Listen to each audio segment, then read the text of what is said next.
Dear students, आज की इस हायर परचेज सिस्टम की क्लास में आपका स्वागत है, अभिनंदन है। In this topic we will discuss about the journal entries in the books of hire vendor and journal entries in the books of third party, and after that we will solve a numerical question on transfer of asset to the third party. Let us start today's topic. Dear students, कभी कभी हम देखते हैं कि higher purchaser द्वारा higher vendor की सहमति से, उसकी कंसेंट से एसेट को थर्ड पार्टी को हस्तांतरित कर दिया जाता है। ऐसी स्थिति में हायर परचेजर की बुक्स में एसेट अकाउंट को बंद कर दिया जाता है। एसेट अकाउंट को बंद करने के लिए हायर वेंडर के खाते के बैलेंस को एसेट अकाउंट में ट्रांसफर कर दिया जाता है और फिर हायर परचेजर के प्रॉफिट या लॉस को निर्धारित किया जाता है और जो भी बैलेंस एसेट अकाउंट में रहता है उसे हम प्रॉफिट एंड लॉस अकाउंट में ट्रांसफर कर देते हैं। जब एसेट थर्ड पार्टी को हस्तांतरित हो जाती है तो आगे की रिमेनिंग इंस्टॉलमेंट्स थर्ड पार्टी द्वारा भुगतान की जाती हैं। पहले हम एंट्रीज के बारे में यहाँ पर समझेंगे और फिर एक प्रैक्टिकल क्वेश्चन यहाँ पर डिस्कस करेंगे। Entries in the books of hire purchaser में पहली एंट्री हम देख रहे हैं कि बैंक अकाउंट को यहाँ पर डेबिट किया गया है और टू एसेट अकाउंट लिखा गया है और नरेशन यहाँ पर लिखी है for amount received on transfer of asset. तो जब एसेट को थर्ड पार्टी को हम ट्रांसफर करते हैं तो ऐसी स्थिति में ये एंट्री यहाँ पर होती है कि थर्ड पार्टी द्वारा हायर परचेजर को जो राशि पेमेंट की जाती है उससे बैंक अकाउंट को हम डेबिट करते हैं और to asset account credit vote goes out, तो एसेट हायर परचेजर के पास से चली जाती है, इसलिए एसेट को हम क्रेडिट करते हैं। तो ये है फर्स्ट एंट्री जब एसेट को ट्रांसफर किया जाता है और थर्ड पार्टी से अमाउंट रिसीव किया जाता है। और सेकंड एंट्री हम तब करते हैं जब वेंडर के अकाउंट के बैलेंस को एसेट अकाउंट में ट्रांसफर किया जाता है। तो एंट्री होती है vendors account debit to asset account, क्योंकि हायर परचेजर के लिए वेंडर एक क्रेडिटर है, उसका क्रेडिट बैलेंस वहां पर होता है। अगर हम उसको डेबिट कर देंगे तो वो बैलेंस एसेट अकाउंट में यहाँ पर ट्रांसफर हो जाता है और नरेशन हम लिख देंगे फॉर वेंडर्स अकाउंट क्लोज्ड। और जो थर्ड एंट्री हायर परचेजर की बुक्स में यहाँ पर की जाती है वो प्रॉफिट या लॉस के बारे में होती है। यदि हायर परचेजर को इस एसेट के संबंध में प्रॉफिट होता है तो ऐसी स्थिति में एसेट अकाउंट को डेबिट किया जाता है और प्रॉफिट एंड लॉस अकाउंट को क्रेडिट किया जाता है और नरेशन हम लिखते हैं for asset account closed and profit transfer to profit and loss account. और यदि इस एसेट के संबंध में हायर परचेजर को लॉस होता है तो ऐसी स्थिति में ये एंट्री रिवर्स हो जाती है, तब हम प्रॉफिट एंड लॉस अकाउंट को डेबिट करते हैं और एसेट अकाउंट को क्रेडिट करते हैं और नरेशन में हम लिखते हैं for asset account closed and loss transferred to profit and loss account. तो ये थी एंट्रीज हायर परचेजर की बुक्स में। और अब हम एक एंट्री यहाँ पर देख रहे हैं हायर वेंडर की बुक्स में। हायर वेंडर थर्ड पार्टी को डेबिट कर लेता है और जो ओरिजिनल हायर परचेजर है उसे वो क्रेडिट कर देता है। थर्ड पार्टी को इसलिए डेबिट करता है, इसलिए उसे अपना डेटर बना लेता है क्योंकि आगे आने वाली सभी किस्तें थर्ड पार्टी ने हायर वेंडर को यहाँ पर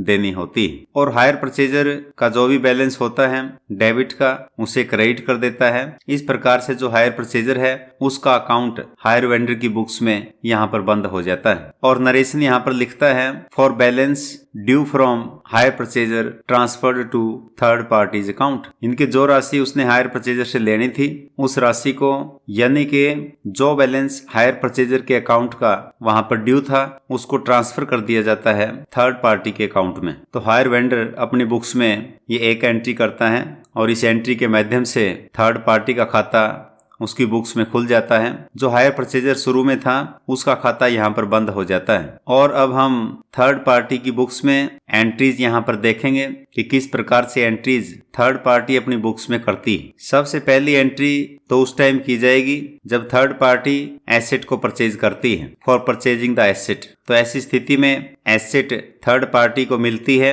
and debit vote comes in, तो एसेट अकाउंट को डेबिट किया जाता है और यहाँ पर जो अमाउंट लिखा जाता है एसेट अकाउंट के सामने the total amount payable to both parties.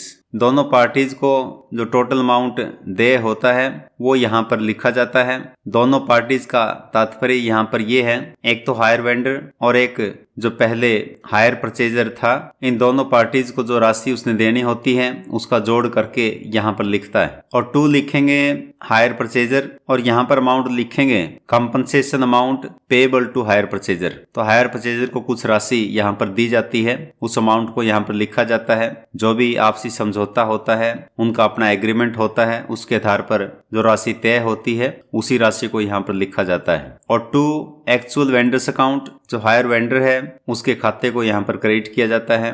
और राशि जो लिखी जाती है अमाउंट पेएबल टू वेंडर, जो वेंडर को राशि दी जानी है आगे किस्तों में, उस राशि से यहाँ पर हायर वेंडर के अकाउंट को क्रेडिट किया जाता है। और नरेशन में हम लिख देते हैं for purchase of asset from hire purchaser and remaining amount due to actual hire vendor. तो ये फर्स्ट एंट्री हम देख रहे हैं थर्ड पार्टी की बुक्स में। और जो सेकंड एंट्री होती है उस एंट्री के माध्यम से हायर परचेजर को जो राशि देनी होती है उसकी पेमेंट यहाँ पर की जाती है। तो इसलिए हायर परचेजर को यहाँ पर डेबिट किया है, डेबिट द रिसीवर, और टू बैंक अकाउंट यहाँ पर किया गया है for amount paid to hire purchaser. तो हायर परचेजर को जो राशि पे की गई है उसके लिए एंट्री यहाँ पर की जाती है। जो फर्स्ट एंट्री में हम देख रहे हैं हायर परचेजर को क्रेडिट किया गया है, जो अमाउंट हमने वहां पर लिखा है वही अमाउंट यहाँ सेकंड एंट्री में हम लिखते हैं। और अब आगे हायर वेंडर को किस्तें भुगतान की जानी है और किस्तों के भुगतान करने से पहले इंटरेस्ट को ड्यू करने की एंट्री हमने करनी होती है। For interest due, interest third party के लिए खर्चा है और ये वेंडर को थर्ड पार्टी ने देना है। तो interest account debit to vendors account for interest due to vendor. और फिर इंस्टॉलमेंट की पेमेंट की जाती है vendors account debit to bank account for payment of installment with interest. तो इंटरेस्ट समेत जो इंस्टॉलमेंट की राशि बनती है वो राशि वेंडर को भुगतान की जाती है। और फिर नेक्स्ट एंट्री हम देख रहे हैं वो डेप्रिसिएशन के लिए है, फॉर डेप्रिसिएशन चार्ज्ड। तो डेप्रिसिएशन एक एक्सपेंस है इसलिए डेबिट किया गया है, डेप्रिसिएशन अकाउंट डेबिट और to asset account for depreciation charged on asset. और फिर लास्ट में at the end of the year interest account को और डेप्रिसिएशन अकाउंट को ट्रांसफर कर दिया जाता है प्रॉफिट एंड लॉस अकाउंट में। तो उसके लिए एंट्री यहाँ पर पास की गई है profit and loss account debit to interest account to depreciation account for interest and depreciation transferred to profit and loss account. यहाँ पर इंटरेस्ट के संबंध में हमने एक मुख्य बात जो याद रखनी है वो ये है कि जो एक्चुअल ओनर को अमाउंट दिया जाना है थर्ड पार्टी द्वारा, जो एक्चुअल ओनर को अमाउंट दिया जाना है उसी अमाउंट के ऊपर इंटरेस्ट की कैलकुलेशन हम यहाँ पर करते होते हैं। और जो डेप्रिसिएशन हम चार्ज करते हैं जिस अमाउंट के ऊपर एसेट को थर्ड पार्टी ने परचेज किया है उसी अमाउंट के ऊपर डेप्रिसिएशन यहाँ पर लगाई जाती है। और अब एक इलुस्ट्रेशन के माध्यम से हम इन सभी ट्रांजैक्शंस को समझने का प्रयास करेंगे। In this illustration A limited entered into a hire purchase agreement with B limited for the purchase of 30 machines over a period of 3 years from 1st April 2014 by half-yearly installments of rupees 28,500 payable on 30th September and 31st March each year। तो 28,500 रुपए की एक किस्त है और half yearly एक किस्त है। 30 सितंबर और 31 मार्च को इन किस्तों का भुगतान किया जाएगा। और जो एग्रीमेंट हुआ है 30 मशीन्स के लिए हुआ है और 1 अप्रैल 2014 को ये एग्रीमेंट हुआ है। अगर ये फिगर्स आप नोट कर सकते हैं तो बहुत अच्छा रहेगा। तो 28,500 रुपए की किस्त ये है, हाफ ईयरली किस्त यहाँ पर है। और आगे लिखा है द कैश प्राइस वाज ₹5,000 पर मशीन। एक मशीन का जो कैश प्राइस है 5,000 रुपए है। A limited writes off depreciation at the rate of 25% per annum by diminishing balance method. तो 25% पर एनम की दर से डिमिनिशिंग बैलेंस मेथड को अडॉप्ट करते हुए डेप्रिसिएशन को राइट ऑफ करती है ए लिमिटेड। और आगे लिखा है on 1 April 2015 after paying 2 installments A limited transferred their rights in the agreement to C limited for a consideration of ₹20,000। तो 20,000 रुपए लेकर के अपने राइट्स जो हैं वो सी लिमिटेड को ट्रांसफर कर दिए हैं ए लिमिटेड ने। और आगे लिखा है C limited paid this sum to A limited. तो सी लिमिटेड ने 20,000 रुपए ए लिमिटेड को पे कर दिए हैं और उसके लिए डेट यहाँ पर लिखी है 5 April 2015 and the next installment to B Limited on the due date. Show necessary accounts in the books of A Limited and B Limited. Also pass journal entries in the books of C Limited for the purchase of machines from A Limited and the installments paid to B Limited. तो इस प्रकार का एक question यहाँ पर आप देख रहे हैं। A Limited और B Limited की बुक्स में हमने नेसेसरी लेजर अकाउंट्स तैयार करने हैं और C Limited की बुक्स में यहाँ पर हमने जर्नल एंट्रीज करनी है। तो सबसे पहले हम यहाँ पर टोटल इंटरेस्ट की राशि कैलकुलेट करेंगे। जो इंस्टॉलमेंट्स यहाँ पर पे की जाएंगी 6 इंस्टॉलमेंट्स 3 ईयर्स में बनती हैं और 28,500 रुपए की एक इंस्टॉलमेंट है। इन इंस्टॉलमेंट्स की कुल राशि ₹1,71,000 बनती है और जो कैश प्राइस यहाँ पर हम देख रहे हैं 30 मशीनें 5,000 रुपए के हिसाब से खरीदी गई हैं। तो ₹1,50,000 की ये मशीनें यहाँ पर बनती है, इनका कैश प्राइस बनता है। तो इसमें से हम लेस करते हैं तो 21,000 का टोटल इंटरेस्ट हम यहाँ पर देख रहे हैं। तो इस इलुस्ट्रेशन में जो इंस्टॉलमेंट्स हैं वो इंटरेस्ट इंक्लूडेड इंस्टॉलमेंट्स हैं। तो प्रत्येक इंस्टॉलमेंट में इंटरेस्ट की कितनी राशि सम्मिलित है उसकी कैलकुलेशन यहाँ पर करनी जरूरी है। इंटरेस्ट की कैलकुलेशन करने के लिए यहाँ पर इनवर्स प्रोग्रेसिव मेथड हम लागू करेंगे। तो रिवर्स गिनती उसमें हम करते होते हैं, रिवर्स काउंटिंग उसमें हम करते हैं। तो 6 इंस्टॉलमेंट्स यहाँ पर हैं तो 6, 5, 4, 3, 2, 1 इस प्रकार से ये रेशो यहाँ पर बनेगा और इस रेशो में इस 21,000 इंटरेस्ट की राशि को हम यहाँ पर डिस्ट्रीब्यूट करेंगे। तो आउटस्टैंडिंग इंस्टॉलमेंट्स की संख्या यहाँ पर रेशो का काम कर रही है और इनका जोड़ हमने कर दिया है 21 हो गया। तो फर्स्ट इंस्टॉलमेंट में इंटरेस्ट की कितनी राशि सम्मिलित है वो आसानी से आप देख रहे हैं, यहाँ पर कैलकुलेट की है 21,000 इंटू 6 डिवाइड बाई 21 और ये 6,000 की राशि फर्स्ट इंस्टॉलमेंट सम्मिलित है। ठीक इसी प्रकार से सेकंड इंस्टॉलमेंट में हम देख रहे हैं 5,000 की राशि सम्मिलित है, थर्ड में ये 4,000 है और फिर 3,000, 2,000 और 1,000 की राशि विभिन्न इंस्टॉलमेंट्स में इस प्रकार से सम्मिलित हैं। और अब ए लिमिटेड की बुक्स में हम मशीन्स अकाउंट यहाँ पर तैयार करेंगे। मशीन्स अकाउंट जैसा कि आप समझते हैं एक एसेट अकाउंट है और ये डेबिट साइड से शुरू होगा। बी लिमिटेड से मशीन्स यहाँ पर हायर परचेज सिस्टम के अंतर्गत खरीदी गई हैं, इसलिए टू बी लिमिटेड यहाँ पर किया गया है ₹1,50,000। क्योंकि यहाँ पर मेथड नहीं दिया था इसलिए टोटल एसेट वैल्यू मेथड की सहायता से ये अकाउंट हम यहाँ पर तैयार कर रहे हैं। फिर हम डेप्रिसिएशन लगाएंगे। तो बाय डेप्रिसिएशन अकाउंट तो 25% की सहायता से हमने डेप्रिसिएशन का अमाउंट यहाँ पर कैलकुलेट किया है 37,500 रुपीज और फिर बैलेंस को हम आगे ले गए हैं टू बैलेंस BD ₹1,12,500। 2 किस्तें हैं, 2 इंस्टॉलमेंट्स यहाँ तक पे हो चुकी हैं और यहाँ ए लिमिटेड, बी लिमिटेड और सी लिमिटेड में एग्रीमेंट हुआ है कि जो मशीनें हैं वो सी लिमिटेड को ट्रांसफर कर दी जाएं। तो ऐसी स्थिति में 1 अप्रैल को जो बी लिमिटेड का बैलेंस है हायर परचेजर की बुक्स में यानी कि ए लिमिटेड की बुक्स में उस बैलेंस को यहाँ एसेट अकाउंट में ट्रांसफर किया जाएगा और वो यहाँ पर किया है बाय बी लिमिटेड ₹1,04,000। 1 अप्रैल 2015 को हम बी लिमिटेड के खाते में भी देखेंगे कि वहां पर ₹1,04,000 का बैलेंस बनता है, उसी को यहाँ पर ट्रांसफर किया गया है। और जैसा कि हमने इलुस्ट्रेशन में देखा सी लिमिटेड के द्वारा ₹20,000 की राशि ए लिमिटेड को भुगतान की जाएगी और उस राशि को यहाँ पर ड्यू कर लिया गया है। 1 अप्रैल को एंट्री यहाँ पर पास की गई है बाय सी लिमिटेड ₹20,000। तो ये दोनों अमाउंट्स लिखने के बाद अब जो बैलेंस आता है मशीन्स अकाउंट का उसे हम statement of profit and loss में ट्रांसफर करेंगे। क्रेडिट साइड का टोटल आप देख रहे हैं ₹1,24,000 है और डेबिट साइड में यहाँ पर लिखे गए हैं ₹1,12,500। तो जो डिफरेंस इनका है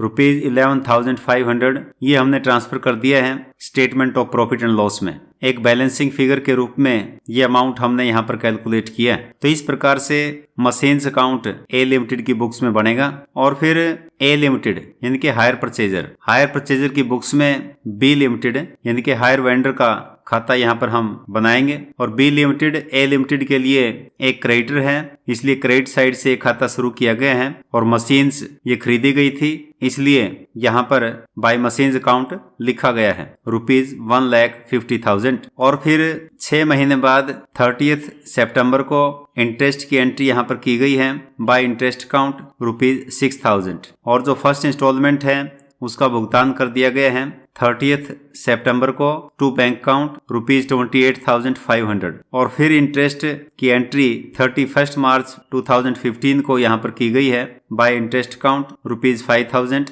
और फिर सेकंड इंस्टॉलमेंट की पेमेंट आप देख रहे हैं टू बैंक अकाउंट ₹28,500। और बैलेंस यहाँ पर हमने निकाल दिया है टू बैलेंस CD ₹1,04,000। और इसे हम 1 अप्रैल 2015 को यहाँ पर लेकर आए हैं बाय बैलेंस BD ₹1,04,000। यही वो बैलेंस है जिसको हमने मशीन्स अकाउंट में ट्रांसफर किया है। जिस दिन ये एग्रीमेंट हुआ है थर्ड पार्टी के साथ, उसी दिन ये बैलेंस हायर वेंडर अकाउंट का बैलेंस एसेट अकाउंट में ट्रांसफर किया जाता है। तो 2015 में 1 अप्रैल को टू मशीन्स अकाउंट यहाँ लिखा गया है ₹1,04,000। और इस प्रकार से ये हायर वेंडर का खाता, बी लिमिटेड का खाता यहाँ पर क्लोज हो गया है और ये बैलेंस मशीन्स अकाउंट में ट्रांसफर हो गया है। और यहाँ पर हम ए लिमिटेड की बुक्स में इंटरेस्ट अकाउंट और डेप्रिसिएशन अकाउंट भी बना सकते हैं, वो आसानी से बनाए जा सकते हैं। और अब हम बी लिमिटेड की बुक्स में यानी कि हायर वेंडर की बुक्स में हायर परचेजर का खाता बनाएंगे, वो है ए लिमिटेड। और ए लिमिटेड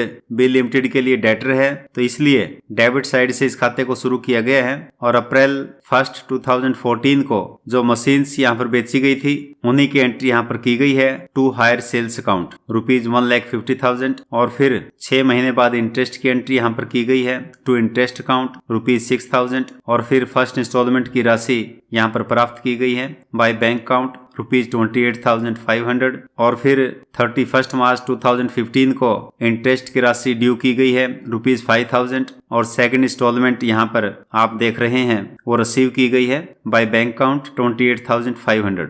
और फिर बैलेंस ये हम आगे ले गए हैं 1 अप्रैल 2015 को यहाँ पर लिख दिया है टू बैलेंस BD ₹1,04,000। तो ए लिमिटेड के खाते का ये बैलेंस यूं का त्यों ट्रांसफर कर दिया जाएगा सी लिमिटेड के खाते में। तो इसके लिए जो एंट्री होती है C limited debit to A limited ₹1,04,000, यानी कि जो पहले ए लिमिटेड हायर परचेजर यहाँ पर थी, अब ए लिमिटेड की जगह सी लिमिटेड ने यहाँ पर ले ली है। और ये जो एंट्री मैंने बताई उस एंट्री के माध्यम से ए लिमिटेड का खाता यहाँ पर क्लोज हो जाता है। और अब जो थर्ड पार्टी जिसे हम कहते हैं या कहिए कि नया जो हायर परचेजर है उसका खाता यहाँ पर हम बनाते हैं। तो सी लिमिटेड एक डेटर की तरह होता है, तो सी लिमिटेड का खाता एक डेटर की तरह हम यहाँ पर बनाएंगे और इसलिए डेबिट साइड में यहाँ पर लिखेंगे टू ए लिमिटेड ₹1,04,000। और फिर 6 महीने बाद इंटरेस्ट की एंट्री यहाँ पर की गई है, आप देख रहे हैं 30 सितंबर को टू इंटरेस्ट अकाउंट ₹4,000।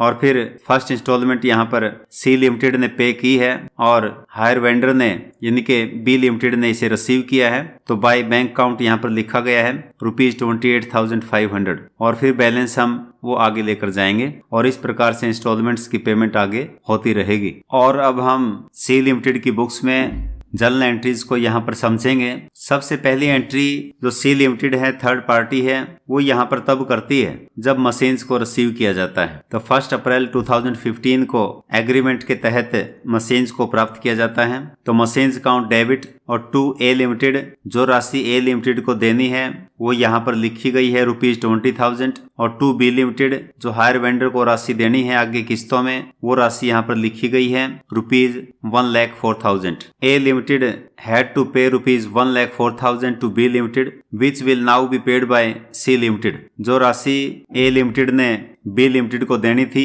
1,04,000 रुपए की, अब वो राशि सी लिमिटेड ने बी लिमिटेड को देनी है, वही राशि यहाँ पर ये लिखी गई है। और नरेशन में हम लिख देंगे for hire purchase agreement with A limited and B limited. जो एग्रीमेंट हुआ ए लिमिटेड और बी लिमिटेड के साथ सी लिमिटेड का, उसी के लिए ये एंट्री यहाँ पर पास की गई। और फिर जैसा कि इलस्ट्रेशन इलुस्ट्रेशन में बताया गया कि जो 20,000 रुपए की राशि है जो 1 अप्रैल को ड्यू की गई थी वो ए लिमिटेड को देनी थी, 5 अप्रैल को वो यहाँ पर पे की जा रही है। तो ए लिमिटेड डेबिट और टू बैंक अकाउंट यहाँ पर किया गया है for payment made to A limited. इस प्रकार से 20,000 रुपए की राशि ए लिमिटेड को मिल जाएगी। और फिर आगे रूटीन में इंटरेस्ट की एंट्रीज होंगी और इंस्टॉलमेंट्स की पेमेंट होगी और वही यहाँ पर किया गया है। 30 सितंबर को इंटरेस्ट अकाउंट को डेबिट किया गया है। जो थर्ड इंस्टॉलमेंट के लिए इंटरेस्ट हमने कैलकुलेट किया था 4,000 रुपए का, वही राशि यहाँ पर लिखी गई है। इंटरेस्ट अकाउंट डेबिट ₹4,000 और to B limited ₹4,000 for interest due for 6 month. तो थर्ड इंस्टॉलमेंट के इंटरेस्ट को ड्यू करने के लिए एंट्री यहाँ पर ये की गई है। और फिर थर्ड इंस्टॉलमेंट की पेमेंट होगी सितंबर 30 को। B limited debit to bank account 28,500 की जो इंस्टॉलमेंट है उसकी एंट्री यहाँ पर की गई for amount of installment paid. और इसी प्रकार से आगे इंस्टॉलमेंट्स की राशि वो पे की जाएंगी और इंटरेस्ट की राशि को ड्यू किया जाएगा। तो इस इलुस्ट्रेशन के माध्यम से हमने transfer of asset to third party के बारे में एंट्रीज को समझा है और किस प्रकार से अकाउंट्स यहाँ पर हायर परचेजर के, हायर वेंडर के बनाए जाते हैं, किस प्रकार से थर्ड पार्टी की बुक्स में एंट्रीज होती हैं, इसके बारे में डिटेल से हमने यहाँ पर चर्चा की है। और अब आज की क्लास का सबसे इम्पोर्टेंट पार्ट यहाँ पर हम डिस्कस कर रहे हैं। एग्जाम्स के पॉइंट ऑफ व्यू से कौन कौन से क्वेश्चन यहाँ पर बन सकते हैं उनके बारे में हम देख रहे हैं कि जो फर्स्ट थ्योरेटिकल क्वेश्चन यहाँ पर बनता है, mention the necessary journal entries in the books of hire purchaser, hire vendor and third party when the asset is transferred to third party. तो ये थ्योरेटिकल क्वेश्चन यहाँ पर बनता है, इसमें एंट्रीज करके आपने दिखानी है और ये 7 से 8 नंबर का क्वेश्चन इस प्रकार से आपका बन जाता है। और यदि इसी क्वेश्चन में इमेजिनरी फिगर्स के बारे में बोला जाता है तो फिर ये क्वेश्चन पूरा 15 नंबर का यहाँ पर बन जाता है। तो आपने एंट्रीज करके दिखानी होती है, इमेजिनरी फिगर्स आपने अपने खुद के वहां पर फिलअप करने हैं। तो फिर ये थ्योरेटिकल क्वेश्चन प्रैक्टिकल शेप ले लेता है और यदि आंसर आप ठीक वहां पर लिख पाते हैं तो पूरे नंबर इसमें आपको मिल जाते हैं। और एक न्यूमेरिकल क्वेश्चन यहाँ पर हम देख रहे हैं, S limited purchased 50 machines on hire purchase system from R limited. R limited से एस लिमिटेड ने 50 मशीन्स यहाँ पर हायर परचेज सिस्टम के अंतर्गत खरीदी हैं। On 1 January 2016 payment was to be made over a period of 3 years by half yearly installments of ₹36,925 payable on 30th June and 31st December each year. तो installments यहाँ पर दी गई हैं, हाफ ईयरली हैं और 30 जून को और 31 दिसंबर को इनकी पेमेंट की जानी है। The cash price was ₹4,000 per machine and the rate of interest is 6% per annum charged half yearly. Depreciation is to be written off at the rate of 20% per annum। तो 6% यहाँ पर रेट ऑफ इंटरेस्ट बताया गया है और 20% की दर से डेप्रिसिएशन यहाँ पर राइट ऑफ की जाएगी। On 1 January 2017 after paying 2 installments S limited transferred its rights in the agreement to P limited. तो पी लिमिटेड यहाँ पर थर्ड पार्टी है, उसको राइट्स यहाँ पर ट्रांसफर कर दिए गए हैं 2 इंस्टॉलमेंट्स पे करने के बाद फॉर ए कंसिडरेशन ऑफ ₹30,000। तो 30,000 रुपए की पेमेंट यहाँ पर थर्ड पार्टी ने हायर परचेजर को की है। और आगे लिखा है P limited paid this sum to S limited on 8 April 2017 and next installment to R limited on due date. Show necessary accounts in the books of S Limited and R Limited. Also pass journal entries in the books of P Limited for purchase of machines from S Limited and installment paid to R Limited। तो ये numerical question आप देख रहे हैं, higher purchaser, hire vendor की books में यहाँ पर नेसेसरी लेजर अकाउंट्स हमने तैयार करने हैं और जो थर्ड पार्टी है उसकी बुक्स में एंट्रीज हमने करनी है। हाफ ईयरली इंस्टॉलमेंट्स हैं, इंस्टॉलमेंट्स में इंटरेस्ट की राशि इंक्लूडेड है। तो आसानी से हम इस क्वेश्चन को सॉल्व कर सकते हैं और आंसर्स भी यहाँ पर दिए गए हैं।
Thank you very much for joining the class. Have a nice and wonderful day. Jai Hind.